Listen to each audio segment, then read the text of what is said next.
அமைச்சரே, ஆரிய வர்க்கத்தின் அரும்பெரும் காவலரே, பொற்படை முழங்க வேண்டும்.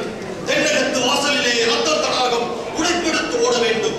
அது கண்டு இமயத்தின் பிடரையிலே ஆஞ்சனையை பொறித்த தமிழகத்து வீரர்கள் எமது காலடியில் மணிமுடி கலற்றி வைத்து அடிபணிந்து வணங்க வேண்டும். ஆஹா, என்ன சொல்லுகிறேன், என்ன சொல்லுகிறேன்? சொல்லுவதற்கு என்ன இருக்கிறது மன்னா?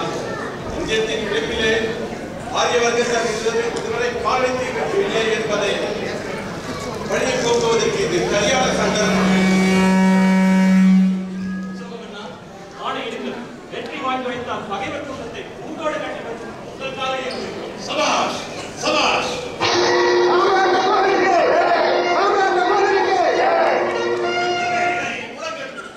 விரைவில் அதுவே ஜெயபேரியாக மாறி ஒலிக்கட்டும்.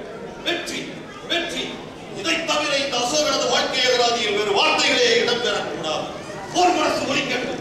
அணிவகுத்து நிற்கட்டும் ராககஜ துரகபதாதிகள். புறப்படுங்கள் புறப்படுங்கள். நிறுத்து அசோகவர்தனா, நிறுத்து. வாழ்க்கையிலே எதையாவது சாதிக்க வேண்டும் என்று நினைக்கும் ஒருங்கே கொண்ட நீ எப்பொழுதப்பா இப்படி கொடுங்கோலனாக மாறினாய்? புத்த பிட்சுவே, என்ன சொல்லுகிறீர்கள் இப்போது? கலிங்கத்தின் மீது யுத்தம் கூடாது என்கிறீர்களா? இல்லை இல்லை, யுத்தமே கூடாது என்கிறேன் நான். அதை வேறு எவராவது புடவை கட்டி கொண்டிருக்கும் புத்திசாலிகளிடத்தில் போய் சத்தம் போட்டு சொல்லு.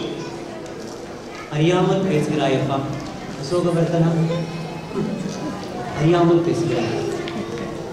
கலிங்கம் என்னவோ கீரை பாத்தி அளவுள்ள நாடுதான் என்றாலும் உன் வம்சத்தவர் எவராலும் அடைய முடியாது அரும்பெரும் கீர்த்தி வாய்ந்தது என்பதை மட்டும் மறந்து விடாதே. அதை மறக்காததால் நான் இப்படி மரக்கோலம் கொண்டிருக்கிறேன்.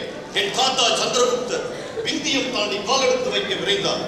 ஆனால் உறவு விட்டு ஓடி வந்தார். என் தந்தை பிந்துசாரர் பெரும் படை வந்து சென்றார். அவரும் தோல்வி புயலை தாங்காமல் திரும்பி ஓடிவிட்டார். அவமானம் அவமானம். இதோ வில்லிலிருந்து புறப்பட்ட அம்போல் புறப்பட்டு விட்டான் இந்த அசோகன். இனி அவன் முன்னின்று உபதேசம் செய்தோர் தூசிக்கு சமானம், எட்டி நின்று எள்ளி நகையாடுவோர் புழுதிக்கு சமானம். அஞ்சா அடைந்து படைத்து அசோகவர்தனன் ஆணையிடுகிறான். கோடைகளே விலகி போங்கள், ரத்தம் கண்டு அச்சம் கொள்ளும் மூளைகளே ஓடிப்போங்கள்.